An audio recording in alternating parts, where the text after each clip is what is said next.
Thalassery additional sessions കോടതി വിധി റദ്ദാക്കി ഷുഹൈബ് വധക്കേസിൽ 17 പ്രതികൾക്കും ഹൈക്കോടതി ജാമ്യം നൽകിയിരിക്കുകയാണ്. ജാമ്യം റദ്ദാക്കിയ നടപടി പ്രഥമ ദൃഷ്ട്യാ ന്യായമല്ല എന്നാണ് ഹൈക്കോടതിയുടെ നിരീക്ഷണം. നൗഫൽ, കേസിൽ ശരിക്കും ന്യായമെവിടെയാണ്? അല്ല, ഇതിപ്പോൾ 2018 ഷുഹൈബ് കൊല്ലപ്പെടുന്നത്. ഒരാൾക്ക് ജീവിക്കാനുള്ള അവകാശം നിഷേധിക്കപ്പെട്ട് അയാൾ കൊല്ലുകയാണ്. ഇപ്പോൾ എത്ര വർഷമായി? 8 വർഷത്തോളമായി. 8 വർഷമായിട്ട് ഇപ്പോഴാണ് ഈ കേസിൻ്റെ വിചാരണ ആരംഭിക്കുന്നത്. 17 പ്രതികൾ കേസിൽ പിടിക്കപ്പെട്ടിട്ട് കുറേ വർഷങ്ങളായി. വിചാരണ ആരംഭിക്കാൻ വേണ്ടി ഇത്രയും വർഷം വേണ്ടി. എന്നിട്ട് വിചാരണ ആരംഭിച്ചപ്പോൾ എന്താ സംഭവിച്ചത്? സാക്ഷിയെ വിസ്തരിച്ച് തുടങ്ങുകയാണ്. ഒന്നാം സാക്ഷിയെ വിസ്തരിച്ചു, രണ്ടാം സാക്ഷിയെ വിസ്തരിക്കാൻ തുടങ്ങുമ്പം പ്രതിഭാഗം പറയുകയാണ് സാക്ഷിയെ വിസ്തരിച്ചത് ശരിയായ രീതിയിലല്ല എന്ന് പറഞ്ഞ് അവർ തടസ്സവാദം ഉന്നയിക്കുകയാണ്. എന്നിട്ട് അപ്പോൾ പ്രോസിക്യൂഷൻ എന്ത് ചെയ്യുന്നു?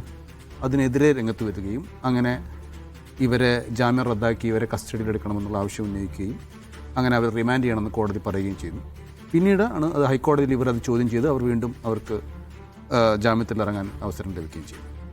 അപ്പോൾ സത്യത്തിൽ ഒരു കേസ് അതൊരു ഏത് കേസും ആവട്ടെ, ഒരാൾ കൊല്ലപ്പെടുകയാണ്. അയാൾ കൊല്ലപ്പെട്ട് അയാളെ ആരാണ് അയാളെ കൊലപ്പെടുത്തിയത്, അവർക്ക് തക്കതായ ശിക്ഷ എത്രയും പെട്ടെന്ന് വാങ്ങിക്കൊടുക്കുക എന്നുള്ളതാണ് നമ്മുടെ നിയമ സംവിധാനം ചെയ്യേണ്ടത്. പക്ഷേ അതിലേക്ക് എത്തുന്നതിന് എന്തൊക്കെ തടസ്സങ്ങളാണ് ഈ നാട്ടിൽ നടക്കുന്നത്? ഈ തടസ്സങ്ങൾ ഈ കേസിന് പെർട്ടിക്കുലറായി നമ്മൾ പരിശോധിക്കുമ്പോൾ ഈ കേസിൽ ഇത്രത്തോളം തടസ്സങ്ങൾ വന്നത് എന്തുകൊണ്ടാണ്? സംസ്ഥാന സർക്കാരായിരുന്നു, ഇവിടെ ഭരിച്ചിരുന്ന LDF സർക്കാരാണ്. ഒരു സ്റ്റേറ്റിൻ്റെ ഉത്തരവാദിത്തമാണ് അവിടെ ഏതൊരു വ്യക്തിക്കും നീതി ലഭിക്കുക എന്നുള്ളത്, നീതി ലഭ്യമാക്കുക എന്നുള്ളത്. ഈ ഷുഹൈബ് എന്ന് പറയുന്ന വ്യക്തി കൊല്ലപ്പെട്ടിട്ടുണ്ടെങ്കിൽ ആ കൊലയാളികളെ കണ്ടെത്തുക, യഥാർത്ഥ കൊലയാളികളെ കണ്ടെത്തുക, അതിനു മുന്നിൽ ഗൂഢാലോചന കണ്ടെത്തുക, അവരെല്ലാം ശിക്ഷിക്കുക എന്നുള്ള പൂർണ്ണ ഉത്തരവാദിത്തം സ്റ്റേറ്റിനാണ്. പക്ഷേ ഈ സ്റ്റേറ്റ് ചെയ്തത് എന്താണ്?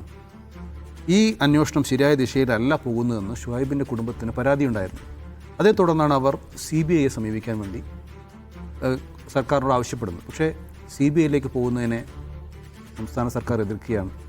CBI അന്വേഷണം തടയുന്നതിനും അതോടൊപ്പം തന്നെ കുടുംബത്തിന് മറ്റൊരാവശ്യം സ്വന്തം വക്കീലിനെ വെക്കണമെന്നുള്ള ആവശ്യമായിരുന്നു. അത് തടയുന്നതിന് സംസ്ഥാന സർക്കാർ എന്തൊക്കെയാണ് ചെയ്തത്? ഈ 2 കാര്യങ്ങൾക്കായിട്ട് സർക്കാർ 1 കോടിയോളം രൂപയാണ് ചെലവഴിച്ചതെന്നുള്ളതാണ്. എന്തിനാണ്? ഒരു കൊല്ലപ്പെട്ട വ്യക്തിക്ക് നീതി ലഭിക്കുന്നതിന് വേണ്ടി അയാളുടെ കുടുംബം ആവശ്യം ഉന്നയിക്കുമ്പോൾ അത് തടയുന്നതിന് വേണ്ടിയാണ് ഈ സർക്കാർ 1 കോടിയോളം രൂപ ചെലവഴിച്ചത്. അതിൻ്റെ കണക്ക് നമുക്കറിയാലോ. ഈ CBI അന്വേഷണം തടയുന്നതിന് വേണ്ടി ആകെ 95.96 ലക്ഷം രൂപയാണ് ചെലവഴിച്ചത്. ഹൈക്കോടതിയിൽ വിജയ് ഹൻസാരി എന്ന് പറയുന്ന മുതിർന്ന അഭിഭാഷകനെയാണ് നിയമിച്ചത്. അതിന് 64.4 ലക്ഷം രൂപയാണ് ഹൈക്കോടതിയിൽ മാത്രം ഈ സംസ്ഥാന സർക്കാർ അന്ന് വിനിയോഗിച്ചത്. അമരീന്ദർ സിംഗ് എന്ന് പറയുന്ന വക്കീലിന് 22 ലക്ഷം ചെലവഴിച്ചു. പിന്നീട് സുപ്രീം കോടതിയിൽ ജയദീപ് ഗുപ്ത എന്ന് പറയുന്ന മറ്റൊരു വക്കീലിനെയും കൂടി നിയോഗിച്ചു. ഇവർക്കെല്ലാവർക്കും വേണ്ടി ഇവരുടെ വിമാനയാത്ര, ഇവരുടെ ഹോട്ടൽ റൂം, ഇതിനെല്ലാം വേണ്ടി വേറെയും കുറേ ലക്ഷങ്ങൾ ചെലവഴിച്ചിട്ടുണ്ട്. ഇത്രത്തോളം ലക്ഷങ്ങൾ ചെലവഴിച്ച് ഈ ഷുഹൈബ് വധക്കേസിലെ പ്രതികളുടെ ശിക്ഷ തടയുന്നതിന് വേണ്ടി സംസ്ഥാന സർക്കാർ ശ്രമിക്കുക എന്ന് പറഞ്ഞു കഴിഞ്ഞാൽ അതിൽ പരം അനീതി എന്താണ്? ഇത് ഷുഹൈബ് എന്ന് പറയുന്നൊരു കോൺഗ്രസ് പ്രവർത്തകനാണ്, മറുഭാഗത്തുള്ളത് CPMവുമായി ബന്ധപ്പെട്ട പ്രതികളാണ്. അതുകൊണ്ട് മാത്രം പ്രതിക്ക് നീതി ലഭിക്കാതിരിക്കുക എന്നുള്ളത് സംസ്ഥാനത്ത് നടക്കാൻ പാടില്ലാത്തതാണല്ലോ. അതേ സംഗതി തന്നെയാണ് ഇപ്പോഴും തുടങ്ങുന്നത്. ഇപ്പോൾ ഈ ആകാശ് തില്ലങ്കേരി എന്ന് പറയുന്ന വ്യക്തി, അദ്ദേഹം പാർട്ടിയിൽ നിന്ന് പുറത്താണ്. പക്ഷേ മറ്റു പ്രതികൾ ഇപ്പോഴും CPMൻ്റെയും DYFൻ്റെയും ഒക്കെ അതിൽ തന്നെ നിൽക്കുന്ന ആളുകളാണ്. അപ്പോൾ സ്വാഭാവികമായും ഇതിൽ നിന്ന് ജനങ്ങൾ എന്താണ് മനസ്സിലാക്കുക? ഇത്രയും കാലം നീതി ലഭിക്കാതെ ഒരു കുടുംബം കഴിയുകയാണ്, ഷുഹൈബ് കഴിയുകയാണ്. നമുക്കറിയാം അയാളുടെ സമപ്രായക്കാർ, ഈ 17-ൽ 15 പ്രതികളും ഷുഹൈബിന് സമപ്രായക്കാരാണ്. തട്ടുകടയിൽ എന്തോ ഭക്ഷണം കഴിക്കുമ്പോഴോ എന്തോ മറ്റാണ് കൊലപാതകം നടക്കുന്നത്. എന്ത് രാഷ്ട്രീയത്തിൻ്റെ പേരിലായാലും അയാളെ കൊലപ്പെടുത്തുക എന്ന് പറയുന്നത് ഈ നമ്മുടെ ജനത അംഗീകരിക്കുന്നില്ലല്ലോ. അപ്പോൾ സ്വാഭാവികമായിട്ട് ഇനി ചെയ്യേണ്ട കാര്യം കൊല ചെയ്യപ്പെട്ട ആളുകളെ പൂർണ്ണമായി ശിക്ഷിക്കുക എന്നുള്ളതാണ്. അതിന് എത്രയും പെട്ടെന്ന് എന്തൊക്കെ സൗകര്യങ്ങൾ ഉണ്ടാക്കാൻ കഴിയുമോ അത് ചെയ്യുക എന്നുള്ളതായിരുന്നു സംസ്ഥാന സർക്കാരിൻ്റെ ദൗത്യം. നടന്നില്ല എന്നതാണ്. ഇനി ഇപ്പോൾ ഈ ഹൈക്കോടതി ഇവർക്ക് വീണ്ടും ജാമ്യം അനുവദിച്ചല്ലോ, മറ്റേ ജാമ്യം റദ്ദാക്കി, ഉത്തരവ് റദ്ദാക്കിയല്ലോ. ഇപ്പോൾ അതിനുശേഷം ആകാശ് തില്ലങ്കേരിയുടെ ഫേസ്ബുക്ക് പോസ്റ്റ് വായിച്ചിരുന്നു. ക്രൂരമായ വാചകങ്ങളാണ് ഫേസ്ബുക്ക് പോസ്റ്റിലുള്ളത്. അപ്പോൾ സ്വാഭാവികമായും ഇനി ഇത് എന്താണ് സംഭവിക്കുന്നത് വെച്ചാൽ ഒരുപാട് സാക്ഷികൾ ഈ കേസിലുണ്ട്. ഈ സാക്ഷികൾക്കൊക്കെ ഭയമുണ്ടാകാൻ മാത്രമാണ് ഇത് കാരണമാകുന്നത്. സാക്ഷികളെ ഭയപ്പെടുത്തുന്നത് വേറെ രീതിയിൽ ആകുന്നു എന്നുള്ളതാണ് ഇതിൻ്റെ പ്രശ്നം. ഏതായാലും ഈ കേസിൽ നമ്മൾ പ്രതീക്ഷിക്കേണ്ടത് അനീതി ഉണ്ടാകുമെന്നുള്ളതാണ്. കാരണം ഇത്രത്തോളം സാക്ഷികളെ ഭീഷണിപ്പെടുത്തുന്ന രീതിയിലും മറ്റുമായി പ്രതിഭാഗം നീങ്ങുന്ന ഒരവസ്ഥ ഇപ്പോഴുണ്ട്. അത് ഉണ്ടാകാതിരിക്കാൻ പ്രത്യേകമായ ശ്രദ്ധ ഇക്കാര്യത്തിൽ ഉണ്ടാകേണ്ടതുണ്ട്. എങ്കിൽ മാത്രമേ ഷുഹൈബിന് നീതി ലഭിക്കൂ. ഇന്ന് ഹൈക്കോടതിയുടെ ഒരു പരാമർശം പ്രഥമ ദൃഷ്ട്യാ ന്യായീകരിക്കാൻ പറ്റാത്ത രീതിയിലുള്ളതാണ് തലശ്ശേരി സെഷൻസ് കോടതിയുടെ വിധി എന്നാണ്. ഇതിൻ്റെ ഒരു വിധി വരുമ്പോൾ, ഷുഹൈബ് ഗൗസിൻ്റെ വിധി വരുമ്പോൾ അതൊരു അന്യായമായി പോകുമോ? കോടതി വിധിയുടെ ഏതോ കാലത്ത് വരാനിരിക്കുന്ന കോടതി വിധിയെക്കുറിച്ച് നമ്മളിപ്പോഴേ സംസാരിക്കേണ്ടി വരുന്നത് തന്നെ ഒരു യുക്തിസഹമല്ല. പക്ഷേ ഏറ്റവും പ്രധാനപ്പെട്ട കാര്യം നേരത്തെ നൗഫൽ ചൂണ്ടിക്കാണിച്ചതാണ്. 8 വർഷം കഴിഞ്ഞിട്ടും ഷുഹൈബിൻ്റെ കുടുംബത്തിന് നീതി കിട്ടുന്നില്ല. ഇന്ന് ഹൈക്കോടതിയുടെ ജാമ്യം റദ്ദാക്കിയ വിധി എന്ന് പറയുന്നത്, ജാമ്യം റദ്ദാക്കിയ നടപടി സ്റ്റേ ചെയ്യുന്ന വിധി എന്ന് പറയുന്നത് അതൊരു സാങ്കേതിക നടപടിക്രമങ്ങളിൽ ഊന്നി നിന്നുകൊണ്ടാണ്. പക്ഷേ ഇവിടെ അതല്ല പ്രശ്നം. 8 വർഷത്തിന് ശേഷവും വിചാരണയുടെ ആദ്യഘട്ടം പോലും പൂർത്തിയാക്കപ്പെടുന്നില്ല ഈ കേസിൽ എന്നുള്ളതാണ്. അതിൻ്റെ ഉത്തരവാദി ആരാണ് എന്ന് ചോദിച്ചാൽ കഴിഞ്ഞ 8 വർഷം, ആ 8 വർഷവും ഈ സംസ്ഥാനം ഭരിച്ച സർക്കാർ കൂടിയാണ്. കാരണം പ്രോസിക്യൂഷൻ ഭാഗത്തു നിന്ന് ഉണ്ടാവേണ്ട പല കാര്യങ്ങളും അതിൻ്റെ വേഗതയിൽ ഉണ്ടായിട്ടില്ല. കാരണം സംസ്ഥാന സർക്കാർ പബ്ലിക് പ്രോസിക്യൂട്ടറെ നിയമിക്കുന്ന അടക്കം നീണ്ടുപോയ ഒരു കേസാണിത്. ഇവിടെ നമ്മളൊന്ന് മനസ്സിലാക്കേണ്ടതുണ്ട്. TPയെ പോലെ, ഷുക്കൂറിനെ പോലെ, പെരിയ കേസ് പോലെ CPIMനെ എല്ലാ കാലത്തും വേട്ടയാടുന്നതായിരിക്കും ഷുഹൈബ് വധം എന്ന കാര്യത്തിലും ഒരു സംശയവും ആർക്കും വേണ്ടതില്ല. അത് ഇനി CPM ഭരണപക്ഷത്തായാലും പ്രതിപക്ഷത്തായാലും അങ്ങനെ തന്നെയായിരിക്കും. അതുകൊണ്ടാണ് CPM ഈ കേസിനെ എത്രത്തോളം ഭയപ്പെടുത്തുന്നത് എന്നുള്ളത്. കാരണം അത് പാർട്ടി കോടതികൾ നടത്തുന്ന വിധിയും വിചാരണയും ഒക്കെയായി ഇത്തരം കൊലപാതകങ്ങൾ മാറിക്കഴിഞ്ഞിട്ടുണ്ട്. അതിനോട് ആധുനിക സമൂഹത്തിന് ഒരു കാരണവശാലും യോജിക്കാൻ കഴിയുന്നില്ലെന്ന വസ്തുത കൂടി തിരിച്ചറിയുന്നുണ്ട്. അപ്പോൾ അത്തരം കേസുകളിൽ കോടതിയിൽ അതിൻ്റെ നീതി നിർവഹണ പ്രക്രിയ നടക്കേണ്ടതുപോലെ നടന്നു കഴിഞ്ഞാൽ പ്രതികൾ ശിക്ഷിക്കപ്പെടും. അപ്പോൾ പ്രതികൾ ശിക്ഷിക്കപ്പെടുമ്പോൾ അവരുടെ പാർട്ടി ബന്ധവും അടിസ്ഥാനത്തിൽ ആളുകൾക്ക് കാര്യങ്ങൾ കുറെ കൂടി വ്യക്തമാകും, അതിലെ പാർട്ടി പങ്കാളിത്തം അടക്കം. അതുകൊണ്ട് തന്നെയാണ് ഇത് പരമാവധി നീണ്ടുപോകുന്നതിനുള്ള സാഹചര്യങ്ങൾ സംസ്ഥാന സർക്കാരിൻ്റെ ഭാഗത്തുനിന്നുള്ള നീക്കങ്ങളിലൂടെ തന്നെ ഉണ്ടായത്. നേരത്തെ നൗഫൽ സൂചിപ്പിച്ചു കഴിഞ്ഞു, മുടക്കിയ ലക്ഷങ്ങളുടെ കണക്ക് ഇത് ഈ സംസ്ഥാനത്തിൻ്റെ ഖജനാവിൽ നിന്ന് എടുത്തിട്ട് ഇത് ആരെ സംരക്ഷിക്കാൻ വേണ്ടിയാണ് സംസ്ഥാനത്തിൻ്റെ ഖജനാവിൽ നിന്ന് എടുത്തുകൊണ്ട് ഈ പണം സംസ്ഥാന സർക്കാർ ചെലവഴിച്ചത്? സംസ്ഥാന സർക്കാരിൻ്റെ ആത്മാഭിമാനം ഉയർത്തിപ്പിടിക്കാനല്ല, കേരളത്തിൻ്റെ നവകേരളത്തെ ഉയർത്തിക്കാട്ടാനല്ല ഈ പൈസ പിണറായി വിജയൻ സർക്കാർ ചെലവഴിച്ചത്.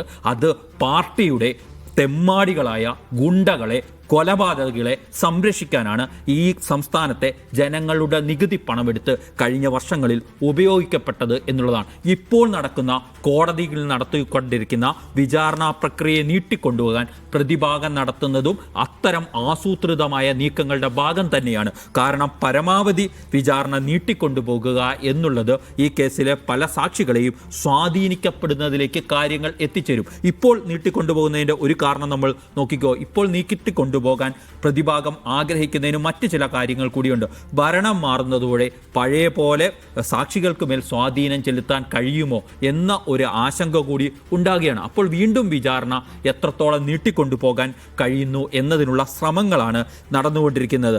ഈ ആകാശ് തില്ലങ്കേരിമാരൊക്കെ എന്തെങ്കിലുമൊക്കെ എഴുതി വിടുന്ന, ഇന്നിപ്പോൾ കോടതി വിധിയെ, ഹൈക്കോടതി വിധി വന്നപ്പോൾ കീഴ്ക്കോടതി വിധിയെ രൂക്ഷമായി വിമർശിക്കുന്ന ചില വാചകങ്ങൾ കണ്ടിട്ടുണ്ട്. അതിന് കടമെടുത്ത ചില വാക്കുകൾ നമ്മൾ മുമ്പ് പലയിടത്തുനിന്നും കേട്ടിട്ടുള്ളതാണ്. അതിൽ നിന്നൊക്കെ ഒരു കാര്യം വ്യക്തമാണ്, ഈ ഷുഹൈബിന് നീതി വാങ്ങിക്കൊടുക്കാൻ ഈ സർക്കാരിനെങ്കിലും കഴിയുമോ എന്നത് വളരെ പ്രധാനപ്പെട്ട ചോദ്യമാണ്. കാരണം കോൺഗ്രസ്സുകാർ എല്ലാ വർഷവും ഷുഹൈബ് രക്തസാക്ഷി ദിനത്തിൽ ഞങ്ങളുടെ ചങ്കിലെ ചോരയായ, ഞങ്ങളുടെ കരളിൻ്റെ കഷ്ണമായ ഷുഹൈബിനെ ഞങ്ങൾ മറക്കില്ല എന്ന് പ്രഖ്യാപിച്ചാൽ പോരാ, ആ കുടുംബത്തിന് നീതി വാങ്ങിക്കൊടുക്കണം. അതിനുള്ള സുവർണ അവസരമാണ് VD സതീശൻ സർക്കാരിന് കിട്ടിയിരിക്കുന്നത്. ഇനിയെങ്കിലും ഈ കേസിൻ്റെ വിചാരണ നടപടികൾ വേഗത്തിലാക്കാനും കുടുംബത്തിൻ്റെ താല്പര്യങ്ങൾ സംരക്ഷിക്കുന്നിടത്തേക്ക് കാര്യങ്ങൾ കൊണ്ടുപോകാനും കഴിയണം എന്നുള്ളതാണ് വസ്തുത.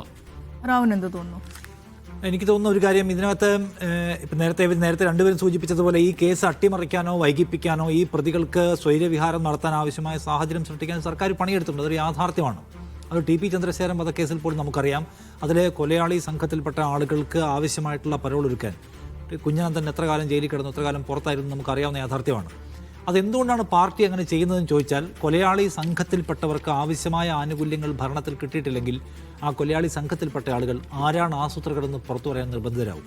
അതിലേക്ക് പോകാതിരിക്കാൻ, നിങ്ങളൊരു ക്രൈം ചെയ്യാൻ നിങ്ങളെ പാർട്ടി ഏൽപ്പിക്കുന്നത് നിങ്ങൾക്ക് എല്ലാ തരത്തിലുള്ള നിയമസഹായവും ധനസഹായവും ഞങ്ങൾ ചെയ്യുമെന്ന ഉറപ്പിന്മേലാണ്. അത് ആ പാർട്ടി ഒരു പവർഫുൾ പാർട്ടിയാണ്, പവറിൽ വരുന്ന പാർട്ടിയാണ്, നമ്മളെ സഹായിച്ചോളും എന്ന ഉറപ്പിന്മേലാണല്ലോ ഈ ഗൂണ്ടായുസവും ക്രിമിനൽ പ്രവർത്തനവും തീവ്രവാദ പ്രവർത്തനവും എല്ലാം ഇവർ നടത്തുന്നത്. സോ അത് കിട്ടിയിട്ടില്ലെങ്കിൽ അവർ അസ്വസ്ഥരാകും. അതുകൊണ്ട് അവരെ നിരന്തരമായി പാർട്ടി മാനേജ് ചെയ്തുകൊണ്ടിരിക്കുന്നതാണ് നമ്മൾ ഈ കാണുന്നത്. അതായത് അവർ വല്ലതും വിളിച്ചു പറയും, അവർ വേറെ അതിൻ്റെ ഒരു ലിമിറ്റിന് അപ്പുറത്തേക്ക് അന്വേഷണം പോകാൻ പാടില്ല എന്നുകൊണ്ടാണ്. അല്ലെങ്കിൽ എന്താ പറഞ്ഞാൽ ഉണ്ടാകുന്ന പ്രശ്നം എന്താണ്? ഇപ്പോൾ ഈ ടി.പി. ചന്ദ്രശേഖരൻ എന്ന് പറഞ്ഞ മനുഷ്യനെ കൊന്നത് ഏതെങ്കിലും കൊടിസുനിക്ക് എന്തെങ്കിലും വ്യക്തിവിരോധം ഉണ്ടായിട്ടാണോ? അല്ലല്ലോ. അല്ലെങ്കിൽ അണ്ണൻ സിജിത്തിന് അല്ലെങ്കിൽ എന്താണ് ഷാഫിക്ക് അവർക്ക് വിരോധം ഉണ്ടായിട്ടാണോ? അല്ലല്ലോ. അതിന് പിന്നിൽ ആസൂത്രകരുണ്ട്. P.K. കുഞ്ഞനന്തൻ എന്ന് പറയുന്ന ഒരു ഏരിയ കമ്മിറ്റി അംഗം മാത്രം ചെയ്തിട്ടുള്ള പണിയാണത്? അല്ലല്ലോ. അതിന് മുകളിൽ ആൾക്കാരുണ്ട്. അതുകൊണ്ടാണ് അതിനെ അവർക്കൊരു ഡിസ്റ്റർബൻസ് ഉണ്ടാവാൻ പാടില്ല, അസ്വസ്ഥത ഉണ്ടാവാൻ പാടില്ല എന്ന നിർബന്ധ ബുദ്ധിയിൽ പോകുന്നത്. അപ്പോൾ അതിന് എന്താണോ ആ പാർട്ടി ചെയ്ത പണി അതിന് ആ പാർട്ടി വില കൊടുക്കേണ്ടി വരും. അതിനാണ് അവർ അധികാരത്തിലുള്ളപ്പോൾ ഖജനാവിൽ പൈസ എടുക്കും, അല്ലെങ്കിൽ പാർട്ടി ഫണ്ടിൽ നിന്ന് പൈസ എടുത്ത് അവർ മാനേജ് ചെയ്യാൻ ശ്രമിച്ചുകൊണ്ടേയിരിക്കുന്നതാണ് ഈ കാഴ്ച. ഇത് നോക്ക്, വെറുതെ വിനീഷ ഒന്ന് ആലോചിച്ച് നോക്ക്. ഈ പറയുന്ന ഷുഹൈബ് എന്ന് പറയുന്ന എടയന്നൂരിലെ ഒരു യൂത്ത് കോൺഗ്രസിൻ്റെ ചെറുപ്പക്കാരനെ എന്തിനാണ് കൊന്നത്? ഏതൊരു കൊലപാതകത്തിനും ഒരു കാരണം ഉണ്ടാവുമല്ലോ. ഒരു വലിയ സംഘർഷം ഉണ്ടായി, ആ സംഘർഷത്തിൻ്റെ ഭാഗമായിട്ട് ഒരാളെ കൊന്നു, അല്ലെങ്കിൽ ഞങ്ങളുടെ ഒരാളെ കൊന്നതിൻ്റെ പ്രതികാരമായി നീയാണ് കൊന്നത്, നിന്നെ കൊല്ലുന്നു, അല്ലെങ്കിൽ നീ ഞങ്ങളുടെ പാർട്ടിക്ക് വലിയ തോതിലുള്ള നാശം ഉണ്ടാക്കി, നിന്നെ കൊല്ലുന്നു. ഈ ഒരു കാരണവും ഇതിനില്ല. ഷുഹൈബ് എന്ന് പറയുന്ന ചെറുപ്പക്കാരനായ യുവാവിനെ നോക്കണം. തട്ടുകടയിൽ രാത്രി ഭക്ഷണം കഴിച്ചുകൊണ്ടിരിക്കെ ബോംബെറിഞ്ഞ് ഭീകരാന്തരീക്ഷം ഉണ്ടാക്കിയിട്ട് നുറുക്കിയാണ് അയാളെ കൊല്ലുന്നത്. അയാളുടെ കാലിൽ മാത്രം 37 വെട്ടുണ്ട്. കാല് ഈ പറഞ്ഞ ഗൂണ്ടകൾ പിടിച്ചു വെച്ചിട്ട് കോഴിയെ വെട്ടുന്നത് പോലെ 37 വെട്ട്. ടി.പി. ചന്ദ്രശേഖരനെ കൊല്ലുമ്പോൾ അയാളുടെ മുഖത്ത് എത്ര വെട്ടുണ്ടായിരുന്നു? അയാളുടെ ശരീരത്തിൽ ആകമാനം 50-ലധികം വെട്ടുകളുണ്ടായിരുന്നു. ഇത്ര ഭീകരമാം വിധം ഒരു ക്രിമിനൽ പ്രവർത്തനം ചെയ്യാൻ, ഒരാളെ കൊല്ലാനുള്ള കാരണം എന്തായിരുന്നു? ഒരു കാരണവുമില്ല. ഞങ്ങൾ കണ്ണൂരിലെ വലിയ തോതിലുള്ള പവർഫുൾ പാർട്ടിയാണ്. ഞങ്ങളുടെ കയ്യിൽ ഗൂണ്ടായുസമുണ്ട്, ഞങ്ങളെ സംരക്ഷിക്കാൻ പൊളിറ്റിക്കൽ പവറുണ്ട്. ഞങ്ങളെ എതിർക്കുന്നവരാരായാലും, ഞങ്ങൾക്കെതിരെ മുദ്രാവാക്യം വിളിക്കുന്നവരായാലും, ഒരു സ്കൂളിലെ എടയന്നൂരിൽ ഒരു സ്കൂളിലെ കൊടിമരത്തർക്കം മാത്രമേ ഇതിന് പിന്നിലുള്ളൂ. കൊന്നുകളയാൻ തീരുമാനിക്കുകയാണ്. ഷുക്കൂറിനെ കൊന്നത് എന്തിനാണ്? പി ജയരാജൻ അവിടെ വിസിറ്റ് നടത്തുമ്പോൾ കല്ലെറിഞ്ഞത് ഇവനാണ് എന്ന സംശയത്തിൻ്റെ അടിസ്ഥാനത്തിൽ അതിക്രൂരമായിട്ടൊരു ചെറുപ്പക്കാരനെ കൊന്നുകളയാണ്. ഇതെന്തിനാണ് കൊല്ലുന്നത്? അപ്പോൾ അതിൻ്റെ പ്രശ്നം ചോദിച്ചാൽ കാരണരഹിതമായിട്ട് ആളുകളെ കൊല്ലുക. കൃപേഷിനെ കൊല്ലുന്നു, ശരത്ലാലിനെ കൊല്ലുന്നു. ടി.പി. ചന്ദ്രശേഖരൻ എന്തിനാണ് കൊന്നത്? ചന്ദ്രശേഖരൻ ഈ പാർട്ടിക്കാർ ആരെങ്കിലും കൊല്ലാൻ വേണ്ടി വന്നു? അപ്പോൾ ഞങ്ങൾക്ക് എതിരാളികളായി നിൽക്കുക, ഞങ്ങൾക്കെതിരെ മുദ്രാവാക്യം വിളിക്കുക, ഞങ്ങളുടെ എതിരായി നിന്നാൽ ഞങ്ങൾ കൊല്ലും. കൊല്ലാനുള്ള പ്രിവിലേജ് ഞങ്ങൾക്കുണ്ട്, കൊല്ലാനുള്ള പവർ ഞങ്ങൾക്കുണ്ട്. കൊല്ലാനും ഞങ്ങൾ ഹീറോകളായി വാഴ്ത്തപ്പെടും. ഈ ആകാശ് തില്ലങ്കേരിയും അർജുനായെങ്കിലും ഒക്കെ ആരാണിപ്പോൾ? അവരൊക്കെ വലിയ ഹീറോകളാണ്. ഈ പറയുന്ന ആകാശ് തില്ലങ്കേരി ഒരു ചെറുപ്പക്കാരനെ തട്ടുകടയിൽ രാത്രി പോയി പിടിച്ചു വെച്ച് കാലിൽ 37 വെട്ടി കൊന്ന ക്രിമിനലാണ്. പക്ഷെ അയാൾ താർ ജീപ്പിൻ്റെ മുകളിൽ കയറിയിരുന്ന് തൊട്ടടുത്ത് പട്ടിയെ വെച്ചുകൊണ്ട് പടവിട്ടാൽ അതിന് 10,000-കണക്കിന് ലൈക്ക് കൊടുക്കാൻ കഴിയുന്ന ആൾക്കാരുണ്ട് എന്നാണ് കോൺഫിഡൻസ്. ഈ കോൺഫിഡൻസ് എന്ന് പറയുന്നത് എവിടെ നിന്ന് വരുന്നതാണ്? അത് ഒരർത്ഥത്തിലൊരു പാർട്ടി കൊടുക്കുന്ന സംരക്ഷണത്തിൻ്റെ ഭാഗമായിട്ട് വരുന്ന ഒന്നാണ്. ആ പാർട്ടി സംരക്ഷണം കൊടുത്തേ മതിയാവും, ഇല്ലെങ്കിൽ അതിന് മുകളിലേക്കുള്ള ആളുകൾ. ഇപ്പോൾ ടി.പി. ചന്ദ്രശേഖരൻ വധക്കേസിലെ ഏറ്റവും വലിയ വിവാദം എന്താണ്? ആ കേസ് ഒരു ലെയറിന് മുകളിലേക്ക് അന്വേഷിക്കപ്പെട്ടില്ല എന്നുള്ളതാണ്. അപ്പോൾ അങ്ങനെ അന്വേഷിക്കപ്പെടും. ഇവരൊക്കെ വിളിച്ചു പറയാൻ തുടങ്ങും പലതും. അവരെ സംരക്ഷിക്കുക എന്ന് പറയുന്ന പണിയാണ് എടുത്തിട്ടുള്ളത്. ഞാൻ പറഞ്ഞത് ഇങ്ങനെ CPM-നെ സംബന്ധിച്ച് അതിൻ്റെ അടിത്തറ തോണ്ടുന്നതിൽ പ്രധാനപ്പെട്ട പങ്ക് വഹിച്ചുകൊണ്ട് ഇത്തരം കേസുകളെല്ലാം ഒരു കാര്യവുമില്ലാതെ ഇത്തരം കൂത്താട്ട് സംഘങ്ങളെ അഴിച്ചുവിട്ടത്. ഈ അർജുനായെങ്കിലും ആകാശ് തില്ലങ്കേരിയും ഒക്കെ അടങ്ങുന്ന വലിയ സംഘം ആദ്യകാലത്ത് CPM-ന്റെ കൂടെ നടക്കുകയായിരുന്നു. അന്ന് പി ജയരാജനാണ് ജില്ലാ സെക്രട്ടറി. അന്ന് ഈ പറയുന്ന സംഘങ്ങൾ അഴിഞ്ഞാടുകയായിരുന്നു. ഒരു ഘട്ടത്തിൽ എന്ത് ചെയ്തു? ഇവരെല്ലാം ഒഴിവാക്കാനും പി ജയരാജനെ തന്നെ ഡീഫ്യൂസ് ചെയ്യാൻ പാർട്ടി തീരുമാനിക്കുന്നു. അപ്പോൾ ഉമാരെല്ലാം അവിടെ ഇറങ്ങി എങ്ങോട്ടാണ് പോയത്? അപ്പോൾ പിന്നെ സ്വർണ്ണം പൊട്ടിക്കൽ പരിപാടിക്ക് ഇറങ്ങി അപ്പോഴാണ്. വേറെ ഇത്രയും കാലം പാർട്ടിയുടെ തണലിൽ ക്രിമിനൽ ഗൂണ്ടായിസം പ്രവർത്തനം നടത്തി പാർട്ടി ജില്ലാ കമ്മിറ്റി കൊണ്ടുനടന്നു, ജില്ലാ നേതൃത്വം കൊണ്ടുനടന്നു. ഒരു ഘട്ടത്തിൽ CPM തന്നെ തീരുമാനിക്കുന്നത് ഭയങ്കര വള്ളിയായി തുടങ്ങിയിരിക്കുന്നു, ഈ ബാർ ഇനി സഹിക്കാൻ പറ്റില്ല, ഇത് കട്ട് ചെയ്യാൻ തുടങ്ങിയപ്പോൾ അടുത്ത ക്രിമിനൽ പ്രവർത്തനത്തിലേക്ക് അവർ കടന്നാണ് നമ്മൾ കണ്ടത്. അവർ പിന്നെ സ്വർണ്ണം പൊട്ടിക്കൽ കേസിൽ നിരന്തരമായി ഇവരെല്ലാം പേര് കേട്ടതാണ്. അപ്പോൾ CPM എടുത്തു വെച്ച ഒരു ബാധ്യതയാണ്. ഞങ്ങളെ എതിർക്കുന്നവരെയൊക്കെ ഞങ്ങൾ വിരട്ടിയും കൊന്നും തീർക്കുമെന്ന് പറയുന്ന ഒരു കാലത്ത് CPM കൊണ്ടു നടന്ന അങ്ങേ അറ്റത്തെ ഒരു ഗോത്രീയ സംസ്കാരത്തിൻ്റെ, അല്ലെങ്കിൽ ഈ പറയുന്ന ഒരു ഫ്യൂഡൽ ഒരു ഫാസിസ്റ്റ് സംസ്കാരത്തിൻ്റെ പേയ്മെൻ്റാണ് ഈ കാണുന്നത്. അതാണ് ആ പാർട്ടി ഇപ്പോൾ ചെയ്തുകൊണ്ടിരിക്കുന്നത്. വേറെ അവർ നിവൃത്തിയില്ല. ഈ വൃത്തികെട്ട ക്രിമിനലുകളെ സംരക്ഷിക്കുകയല്ലാതെ ആ പാർട്ടി മുമ്പിൽ വഴിയില്ല. അത് കണ്ടുകൊണ്ടിരിക്കുകയാണ്. അതിന് മേലെ കൂടി ചലിക്കാൻ കഴിയുന്ന നീതി നിർവഹണ സംവിധാനം വല്ലതും റൺ ചെയ്യാൻ പറ്റുമെങ്കിൽ അത് സതീശൻ നടത്തി കാണിക്കട്ടെ എന്നാണ് ഞാൻ പറയുന്നത്.